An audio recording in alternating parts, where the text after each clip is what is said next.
Desde ayer y hasta mañana, sábado, Uruguay es sede de la primera edición en Latinoamérica del First Lego League, la competencia mundial de robótica educativa, en la que participan estudiantes de entre 9 y 16 años de 25 países del mundo. Ayer se llevaron a cabo las prácticas en el Antel Arena y hoy allí será el momento de la competencia formal en la que intervendrán unos 700 estudiantes. Por Uruguay asisten liceales, alumnos de UTU y de otros centros educativos de varios puntos del país. Estos concursos promueven la enseñanza de la robótica y el desarrollo en los jóvenes del pensamiento computacional. Entonces, vale la pena averiguar en qué consiste un certamen como estos, qué resultados produce.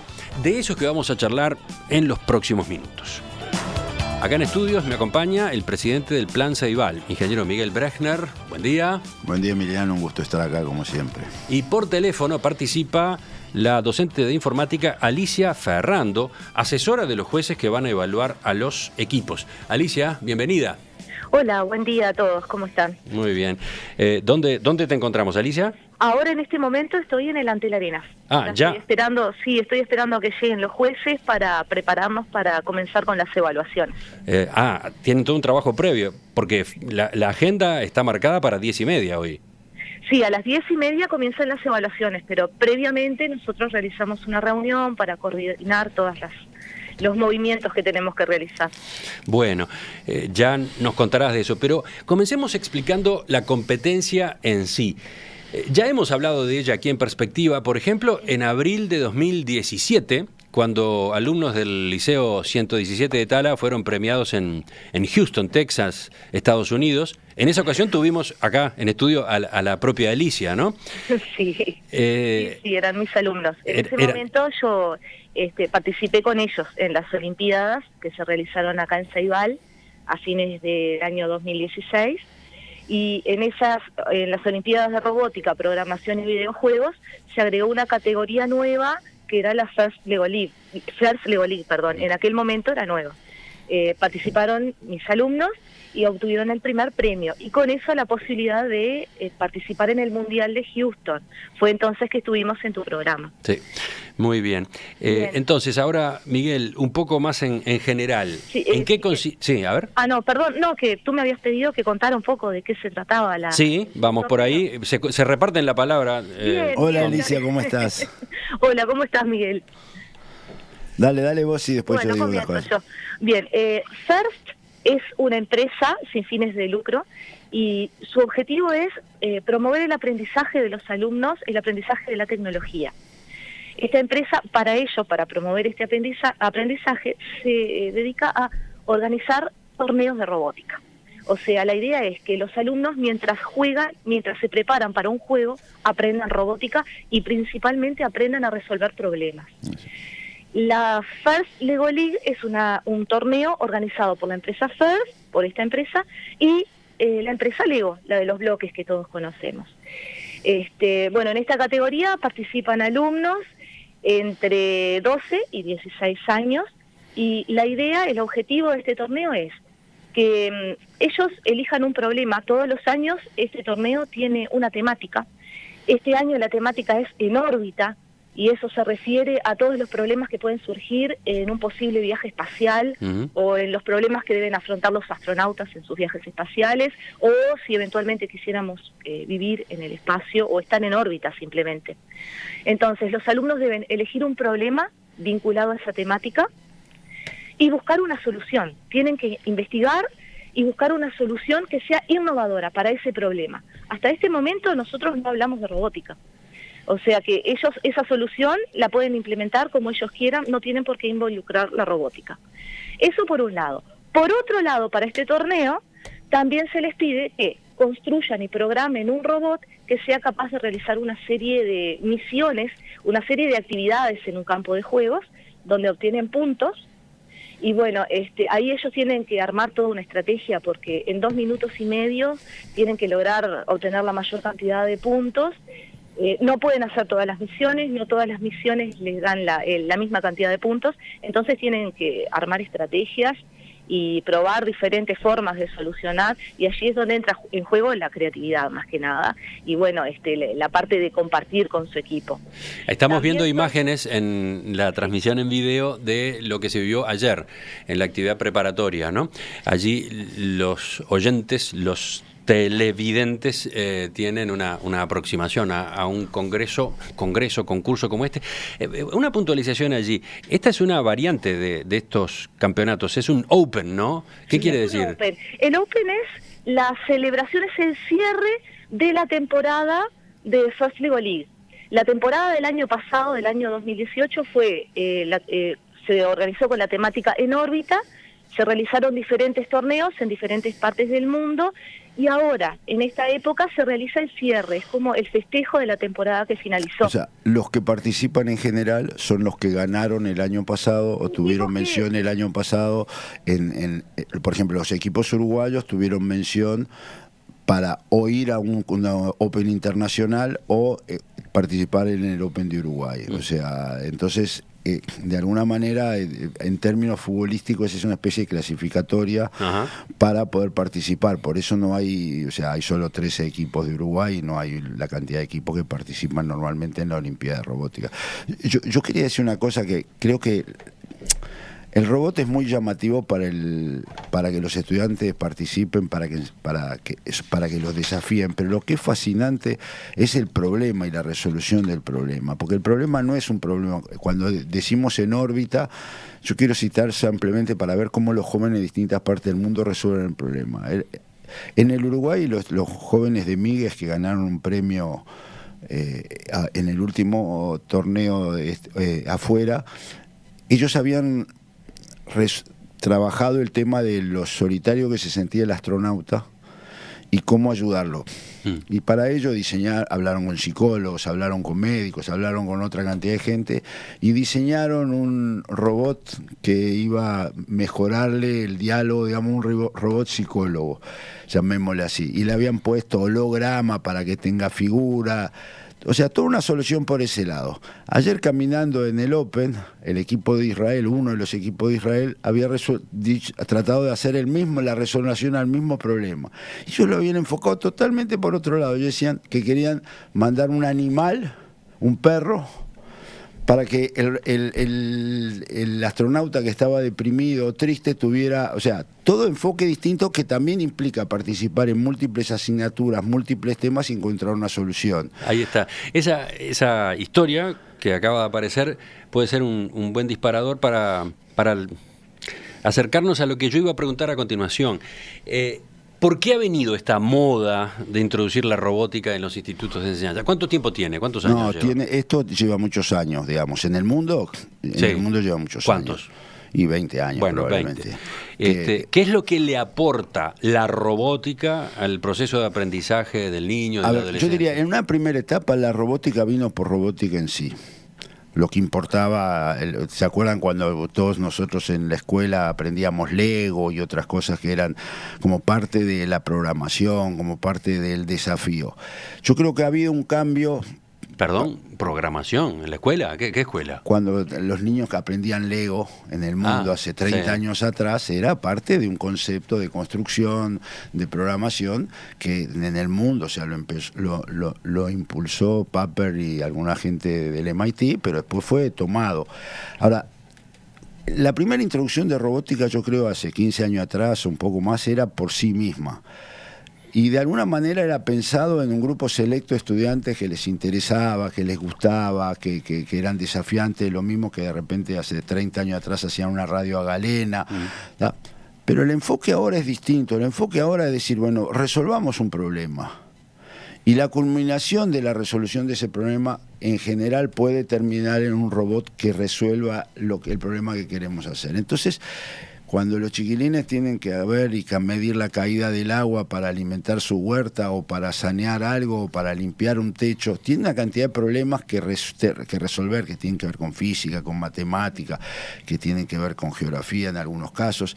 Y una vez que lo resuelven, el robot pasa a ser un instrumento que ejecuta esa tarea en la mayoría de los casos. Entonces eso tiene las dos ventajas: el trabajo por proyecto, el trabajo crítico, el trabajo colaborativo, el discutir entre los pares y con otros, aprender, pedir ayuda a un ingeniero que le diga cómo se hace para hacer algo, y a su vez tiene la normalidad de programar el robot que realice la tarea. Ajá. En eso, Alicia, lo que ustedes hicieron en Tálaga era el ejemplo típico. Había que resolver un problema de una bacteria y lo resolvieron con una cantidad de instrumentos que terminó en un robot que tiraba cal en la tierra. Contalo vos, Alicia.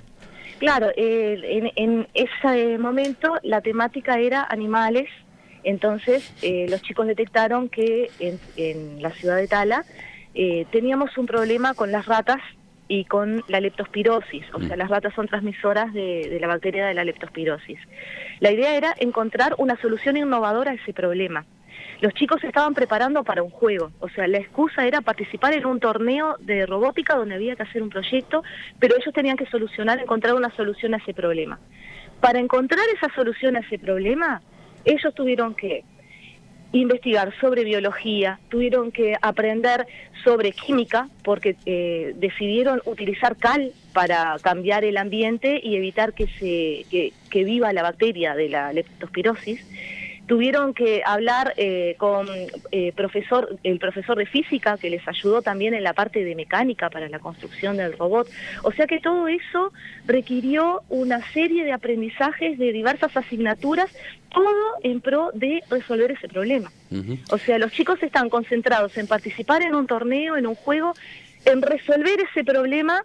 Y para resolver ese problema ellos tienen que aprender una infinidad de contenidos de diferentes áreas. Ahora, una puntualización importante. Robótica. ¿En esos equipos participan todos los estudiantes de una clase? Bueno, esto es lo bueno de este trabajo también. 5 estudiantes representan al equipo, pero 5 estudiantes a veces y seguramente solos no puedan. Ellos necesitan de la colaboración de otros compañeros. Entonces, si bien ellos son los representantes, hay un grupo muy grande de compañeros que están colaborando y algunos, por ejemplo, les ayudan a preparar toda la parte de la decoración del stand que tienen que armar cuando vienen al evento, otros ayudan en la preparación de la documentación, otros en la investigación, también docentes. O sea, solamente un docente no va a poder cubrir toda la parte de conocimientos que los alumnos deben trabajar. Entonces se requiere la colaboración de otros docentes u otros expertos en diferentes materias, en diferentes temas. O sea, se involucra toda la clase. Y la familia también. Y la familia comunidad. Y la comunidad, ¿no? Porque ya en aquel caso, cuando ustedes lo contaron, supimos cuántas consultas hicieron en el pueblo, tanto para hablar con expertos como con gente común y corriente que se enfrentaba a esa situación. ¿Cuánto recorrieron, cuánto conocieron en definitiva más de cerca el propio lugar donde ellos viven, ¿no? Pero además ellos contagian a sus compañeros, porque por ejemplo el año pasado los de Caraguatá habían venido un solo equipo participado en la Olimpiada. Al año siguiente estos convencieron a los demás y tenían 6 equipos. O sea, este es un tema de contagio también, de buenas prácticas, de desafío, de pensar distinto, ¿no? Ahora, estamos hablando del involucramiento de toda la clase, ¿no? Sí, pero ¿cuántos de los alumnos se meten efectivamente con la parte robótica? Bueno, en el equipo todos deben aprender robótica. Ah, ¿no? Bien, esa puntualización es importante. Claro, si bien se dividen las tareas, porque en todo trabajo es bueno que cada alumno tenga un rol definido, todos deben saber qué es lo que está haciendo el otro y deben todos poder acceder a los conocimientos que se están trabajando allí en ese equipo, ¿no? Y es más, a ellos se los invita a compartir con los demás, ya sea en la institución o en otras instituciones, compartir todo lo que aprenden. En este torneo ellos tienen un plus si comparten con los demás sus aprendizajes de tecnología y de otros contenidos también. Y es más, se los incita a que compartan esa solución que ellos encuentran, la tienen que compartir con la comunidad entera. O sea que la idea es que el conocimiento no quede solo ahí en ese grupo, sino que ellos mismos sean quienes contagien y quienes también enseñen a otros y compartan todo lo que saben. Me quedé pensando que nos faltó definir un término que hemos usado desde el principio acá, robot. ¿Qué es un robot? Puede pensar algún oyente distraído que es un vehículo que funciona a control remoto, por ejemplo, ¿no? No es eso, no es eso. Bueno, vamos a volver con esa definición que tiene Claro, importancia medular en lo que estamos discutiendo. Vamos a conocer un poco mejor cómo se desarrolla esta competencia, de qué manera se llegó a que Uruguay fuera sede, qué va a pasar mañana, sábado, por ejemplo. Bueno, enseguida. Desde ayer y hasta mañana sábado, Uruguay es sede de la primera edición en Latinoamérica del First Lego League, esa competencia mundial de robótica educativa. Participan estudiantes de entre 9 y 16 años, de 25 países del mundo. Son 700 los que están tomando parte. Por Uruguay asisten liceales, alumnos de UTU y de otros centros educativos de varios puntos del territorio. ¿En qué consiste un acontecimiento como este? ¿Qué implica que se haga acá? De eso estamos conversando esta mañana con el ingeniero Miguel Brechner, presidente del Plan Ceibal, y con la profesora Alicia Ferrando, docente de informática, egresada del Instituto Normal de Enseñanza Técnica, que es en esta ocasión asesora de los jueces que evalúan a los equipos. Ingeniero Brechner, desde la audiencia lo corrigen. Adrián señala, cuando Miguel dijo Lego, debió haber dicho logo. Ese era el lenguaje de programación que se enseñaba hace 20 años a niños. Sí, Adrián, tenés razón, me equivoqué yo. Enseñábamos logo y ese era el nombre del lenguaje, absolutamente la tortuguita mágica que se movía a la derecha y a la izquierda. Ahora entendí de qué se hablaba. Después, decía yo, nos quedó por definir robot. Porque estamos hablando todo el tiempo de robot. ¿Qué es un robot? Capaz que la profesora Ferrando puede contestar. Bueno, un robot es un mecanismo que permite, es capaz de almacenar o de correr, de ejecutar un programa y por lo tanto resolver un problema en forma autónoma. Esa es la clave, resuelve el problema de forma autónoma, no con un control remoto de un botija que está cerca y lo va guiando.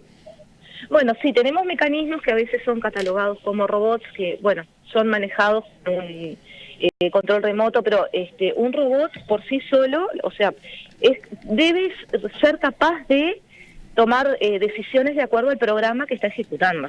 Sí, el control remoto no es para el robot. Digamos, un robot tiene que poder levantar la basura sin que alguien le controle. Un robot claro, esa es la idea. O sea, si bien en algunos casos nos hablan de robots y los están controlando, no es la idea, no es la definición. Bueno, pero faltaba agregar algo más, ingeniero Brechner. Yo quería, digamos, para que no quede, porque un poco a veces todo este tema robótica parecería que son algunos chiquilines que lo hacen y que son los que están entusiasmados y es genial, pero es una minoría. Nosotros, digamos, lo que estamos haciendo con primaria muy fuerte, con media y con UTU y con secundaria también, es decir, bueno, introduzcamos el pensamiento computacional en el aula. ¿Qué quiere decir pensamiento computacional? Quiere decir que un problema, se toma un problema que en general es complejo, se separa en diversos problemas que son más sencillos, que son la constitución general del problema separado en pequeños problemas, se resuelve cada una de esas partes de los pequeños problemas, se hace una abstracción de todo el tema, se ve que ya estaba resuelto antes y que no, y eso da un pensamiento diferente en los jóvenes. Yo siempre, para la gente que no es técnica, le digo, el mejor pensamiento computacional es la cocina, porque cuando uno tiene que cocinar una receta, o sea, hay una pila de cosas que ya las sabía cómo hacer, uno sabe que tiene que hervir el agua, no tiene que volver a leer, entonces en pensamiento computacional es exactamente lo mismo, se trabaja un problema, ese problema se separa, resuelve cada uno de los pequeños problemas y luego se le da una solución general. Eso que estamos haciendo, empezamos hace 2 años en forma organizada con primaria, con 90 grupos. El año pasado tuvimos 500 grupos de cuarto, quinto y sexto. Este año vamos a tener 1.700. Para hacerse una idea, estamos hablando casi 40.000 chiquilines. O sea, estamos usando la misma metodología que el inglés, o sea, porque no hay suficientes docentes acá. Entonces tenemos docentes en América Latina dando las clases, los maestros participando. Buena parte de las clases son remotas. Sí, son igual que en inglés. Una vez por semana es remota y 2 veces por semana es con el docente de aula. ¿Y en las clases remotas se utiliza docentes desde el exterior también? Desde Uruguay y desde exterior, el mismo modelo que hicimos con inglés. Y somos probablemente el país de América, sin duda, que más avanzado está en este tema de pensamiento computacional. Y entonces, ¿esto qué hace? Culmina en un robot. O sea, todos los grupos de pensamiento computacional tienen la plaquita microbit, esa chica para programar desde la computadora, y tienen kits de robótica. Ese tipo de estrategias, digamos, son más formativas de largo plazo y además van van en el camino de lo que todo el mundo dice, a trabajar por proyectos, resolver problemas. O sea, no queremos hacer curso de programación, o sea, queremos que la gente entienda cómo se resuelven los problemas. Ahí está. Y para ser más claros, o para ir un poco más a fondo en eso, ¿por qué la ANEP, en acuerdo con el Plan Ceibal, introdujo esta línea de robótica? Planteado así, de manera más directa, ¿qué ventajas tendrán los alumnos que hayan pasado por esta formación? ¿En qué se van a diferenciar en sus conocimientos y en sus habilidades de los liceales que egresaban hace 30 años? Bueno, ni que hablar de los que egresaban hace 40 o hace 50, ¿no? A ver, pero, o sea, la gran diferencia está en el tema de resolver problemas y resolverlo en forma colaborativa, trabajar con pensamiento crítico. Nosotros hoy, en un mundo que nadie sabe qué va a pasar dentro de 10 años, la formación principal que tiene que tener el estudiante desde que entra primero de escuela hasta que termina el último año de facultad es saber que va a tener que seguir estudiando toda la vida. Pero a su vez tiene que saber resolver problemas, porque los problemas que hoy existen en el mundo de repente ya están resueltos en 10 años, cosa que no sucedía cuando nosotros entramos a la escuela o nuestros hijos entraron a la escuela. Entonces, si bien toda la vida era importante aprender a resolver problemas y habían carreras que se especializaban en resolver problemas, hoy en día la mente tiene que estar pensada en que hay que resolver un problema. ¿Y cómo se resuelven los problemas? En forma colaborativa. En general los problemas no se resuelven solo, entonces educar a eso es muy importante. El pensamiento computacional y la robótica favorece. Ahora, esto es un tema, digamos, de un enfoque que se está dando en el mundo, que se está dando en Uruguay, que es distinto, es menos asignaturista y mucho más del trabajo conjunto de los docentes. Es una transformación del modelo educativo. No cabe la menor duda que es una transformación del modelo educativo. O sea, pero es la única posible. Si uno mira los países, o sea, nosotros con la ANEP y en Ceibal estamos trabajando en la red de aprendizaje, que son 7 países, y esos países son Canadá, Nueva Zelanda, Australia, Holanda, Finlandia, Uruguay, Estados Unidos, o sea, en ese mismo metodología. Y hay muchísimo para resolver, porque si bien todos decimos esto, después viene el tema cómo evaluamos el pensamiento crítico, cómo evaluamos el trabajo colaborativo. Es mucho más fácil evaluar una materia que se memoriza que una materia que es o sea, una forma de trabajar conceptual. Eso es un cambio muy grande. Y en ese sentido, el mundo está yendo, digamos, la necesidad de entender cómo resolver problemas es la que nos va a permitir formar mejor a nuestra gente. Eso por lo menos la apuesta que se está pasando hoy en día en el mundo. Enseguida vamos a volver con Alicia, pero a propósito de esto, una pregunta por lo menos que quedó de la penúltima mesa TIC acá en perspectiva. En ella, en abril, abordamos la incorporación temprana de informática en la educación. No específicamente de la robótica, sino de la informática. Participó en esa discusión Silvia da Rosa, ingeniera en computación, doctora en informática del PDCIVA, docente del Instituto de Computación de Facultad de Ingeniería de la UDELAR. Ella, en ese intercambio, mostró una visión insatisfecha sobre lo que se ha logrado en esa materia, penetración de la informática en la enseñanza. Vamos a escuchar un pasaje de lo que dijo. Hay una gran, no sé cómo llamarle, escuela a nivel mundial que se llama Computer Science Unplugged, desenchufados. Ajá. Y enseñan computación sin computadoras.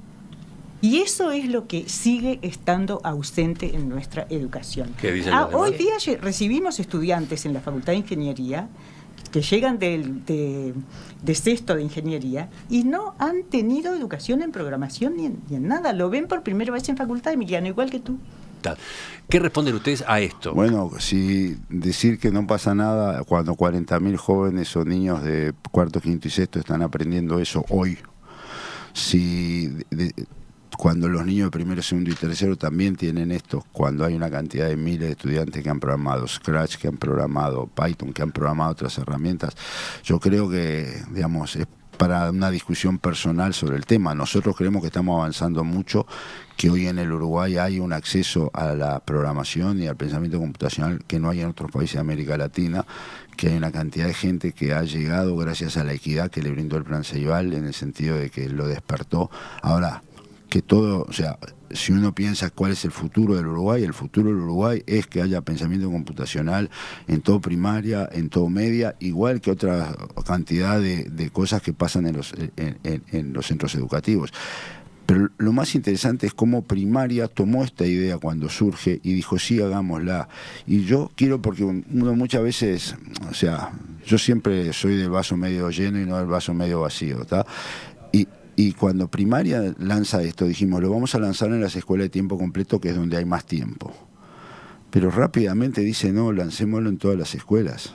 Que y los docentes, hicimos un cupo de 1.500 grupos para 2019 y se nos anotaron 1.700 y cortamos porque no teníamos capacidad de llenar los docentes.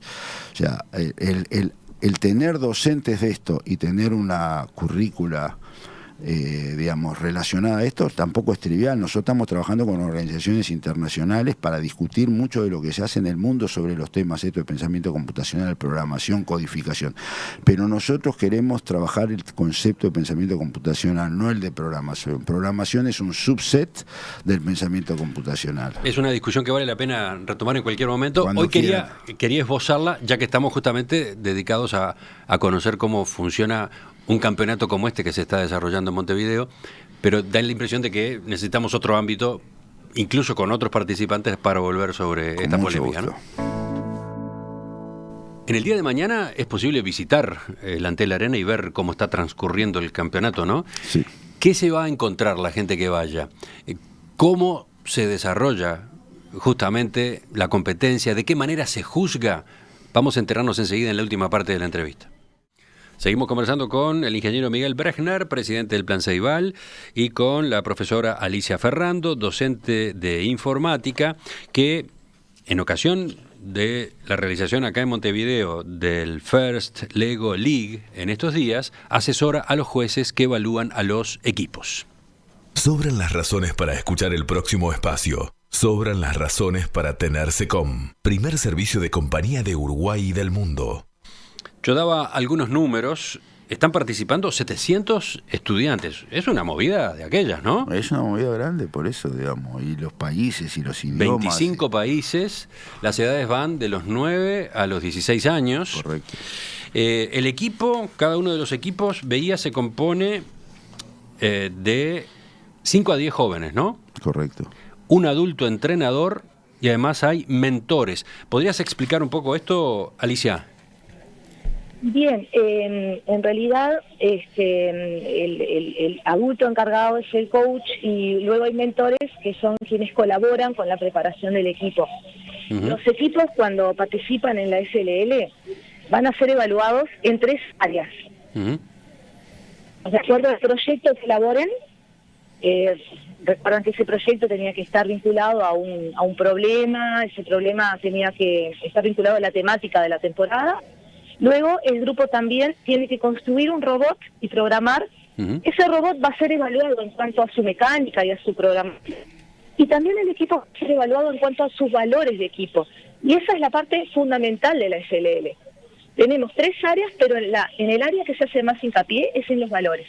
Me parece importante preguntarte también a propósito de cómo transcurre, de cuál es el ambiente, porque quienes siguen en este momento la emisión en video observan imágenes del día de ayer, de los preparativos, muy festivas, ¿no?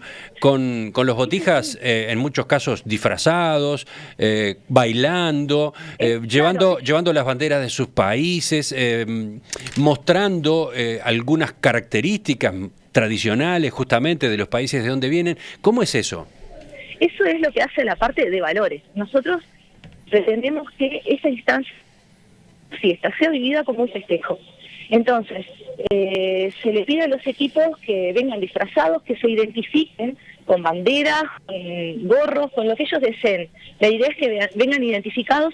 Tienen que armar un stand. En ese stand ponen cosas que muestran cómo fue su trabajo, imágenes de su robot, información sobre su proyecto y además cosas que les gustan. O sea, ese stand identifica al equipo que está participando. Eso también es evaluado. Los stands son ni que hablar, esas carpas, entre comillas, que se ven en el centro del escenario, en la cancha. Exactamente, cada stand pertenece a un equipo y se acercan allí, son recibidos con algún regalo, los chicos te piden para contarte el proyecto, te invitan a pasar, te entregan un folleto. El ambiente que se vive allí es hermoso realmente, vale la pena visitarlo.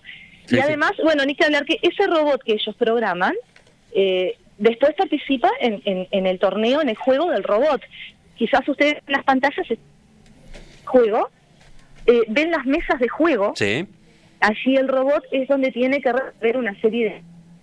Y bueno, los chicos pasan, solamente pasan 2 representantes del equipo, pero todo el resto queda debajo del escenario, hinchando por su equipo, con tambores, haciendo ruido. Es hermoso, realmente es hermoso. Tienen 2 minutos y poco para que cuando 2 minutos y medio. Exacto, los chiquillos tienen 2 minutos y medio para competir, pero lo interesante ahí es que no compite un país contra otro, compiten parejas de países. Entonces además tienen que coordinar antes con el otro país cuál va a ser su estrategia para ganarle a la otra pareja de países. O sea, está todo pensado en mucho trabajo entre jóvenes, o sea que y para ellos es una experiencia maravillosa, porque nosotros estamos mirándolo en una discusión, digamos, importante, pero también importancia para ellos de mezclarse con otros pibes, de ponerse de acuerdo un uruguayo con un coreano o un israelí con un alemán, cuál va a ser su estrategia, si dejan venir al otro robot, si lo atacan, si sacan las pelotitas, si las bajan, dependiendo el ejercicio que tienen que hacer. Esa es la parte más linda, que es la que se ve mañana en las pistas. Y ahí aparece el idioma inglés, ¿no? Veía hoy testimonios en la diaria de algunos de los chicos que están participando y uno dice... De todo el proyecto, lo más difícil fue aprender inglés. Me llevó mucho tiempo de estudio, pero no me arrepiento de nada porque gracias a eso estamos hablando con montones de personas de otros países. Exacto. Exacto, el idioma oficial es el inglés. Entonces los países, los equipos que no dominaban muy bien el inglés tuvieron que practicar porque la presentación del proyecto se realiza en inglés.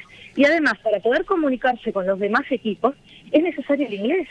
Porque, bueno, si bien tenemos equipos de 25 países, todos hablan ese idioma. Entonces, bueno, todos tuvieron que practicar un poco esa parte. Pero es increíble ver cómo chiquilines de diferentes culturas comparten una misma pasión, que es el torneo de la FLL, disfrutar eso. Y se hacen amigos, se visitan, los ves jugando. Se ayudan. Eso es valorado también por el jurado. Cuando ellos son evaluados en valores, el jurado les pregunta si conocieron a otros equipos, si compartieron ideas, si necesitaron ayuda de algún otro equipo, si tuvieron que brindarla. Todo eso es valorado en el torneo. Sí, porque hay un término que se utiliza a la hora de la evaluación que veía, un término que yo no había visto hasta ahora. Coopetición. Exacto, es competencia. ¿Cómo es eso? Profesionalismo ético es la traducción. Profesionalismo ético. O sea, la idea es que, bueno, un integrante, un equipo está participando, dentro del equipo ellos siempre se deben de mover respetando las ideas del otro, escuchando lo que el otro propone, y también con respecto a los demás equipos, ¿no? Escuchar las ideas de los otros, proponer ideas, colaborar, eso es el profesionalismo ético. Suena apasionante. Vale la pena que la gente que tenga tiempo vaya, ¿no? Sí, es una linda es un colorido, es una linda experiencia. Eso está permitido mañana. Eso está mañana a partir de la 1 de la tarde. A partir de la 1. ¿Y qué va a estar ocurriendo a esa hora concretamente? Porque decíamos, la competencia se pone en marcha hoy. Bien, mañana a partir de la 1 de la tarde van a poder ver el torneo de las alianzas, que es lo que contaba Miguel, que se forman equipos de 2 países, o de 2 equipos que pueden ser de diferentes países o del mismo, y esos equipos participan conjuntamente, o sea que tienen que colaborar entre sí y a los puntos que logra cada uno. La idea es que quienes quieran participar ingresen a la página de Ceibal, allí van a encontrar un enlace donde se pueden registrar para luego poder ingresar a la Antel Arena. Ah, es necesario dar ese paso. Es necesario registrarse previamente, pero están todos invitados, les va a gustar, vengan que realmente les va a gustar. ¿Qué agrega el ingeniero Brechner? No, que eso es parte de los procedimientos que requiere Antel Arena para el ingreso, pero es trivial y la gente puede ir a cualquier hora a partir de las... ¿Y dónde se va a instalar la gente? Porque en las imágenes que veíamos de ayer, lo que está ocupado es la cancha, básicamente el espacio de la cancha. Arriba en las tribunas. La gente se va a poder instalar en las tribunas. Sin mirar. Y además yo me imagino que en el horario de entrega de premios y finales irán los familiares y de los compañeros de clase y otra cantidad de gente que van a llenar a última hora de la tarde, cuando es la entrega final de premios, van a estar los compañeros, toda esa gente, digamos, las familias, esto es una movida muy grande. Está bien, no había pensado en esa parte del público. Al finalizar las alianzas es la entrega de premios y el cierre del torneo. Y el cierre del torneo. Esa es la parte más emocionante. Vos preguntabas en algún minuto cómo había llegado a Uruguay, por qué era Uruguay. Y yo creo que una de las cosas importantes es que nos ven como que nosotros estamos haciendo un trabajo sistemático amplio para toda la población, que es uno de los principios también de todo esto, es que no sea solamente para una élite, sino sea para toda la población. Y creo que fue el año que el de Washington, cuando Alicia y los jóvenes estaban ahí también planteamos empezar a discutir si no se podía hacer un evento en Uruguay. Y bueno, se dieron las cosas y la gente está muy contenta por cómo viene el evento, porque la verdad que es salir es como entrar a otro mundo, ver eso, más esa movida, esa dinámica, digamos, y la organización de FIRST y todo el tema de robótica y todo el tema de esta nueva forma de ver y pensar y resolver problemas es muy profunda del lado de los demás países. Entonces, digamos, que haya, o sea, la gente, los chiquilines decían, yo pensé que hacía calor y toda una cantidad de cosas que también hay que pensar de los demás jóvenes que vienen a Uruguay, ¿no? O sea, vienen de lugares remotos, ¿no? ¿Cuántos días se quedan las delegaciones? Y en general 4 o 5 días, por lo menos. Algunos ya habían llegado acá el lunes y martes, otros llegaron más sobre la hora, pero se van a estar quedando probablemente 4 o 5 días por lo menos. Sí, algún día lo designan para conocer Uruguay también, Montevideo por lo menos. Alicia Ferrando, te dejamos entonces que te zambullas en las actividades que te esperan allí, en el Antel Arena. Tengo a todo el jurado esperando pronto para evaluar. Tenemos que coordinar. Nos vemos más tarde ahí. Bueno, muchas gracias. Ingeniero Miguel Brechner, gracias por visitarnos. Quedamos todos con mucha curiosidad entonces y en la medida de lo posible dispuestos a darnos una vuelta. Perfecto, muchas gracias, los esperamos y muchas gracias por la oportunidad. Hasta pronto. Hasta pronto.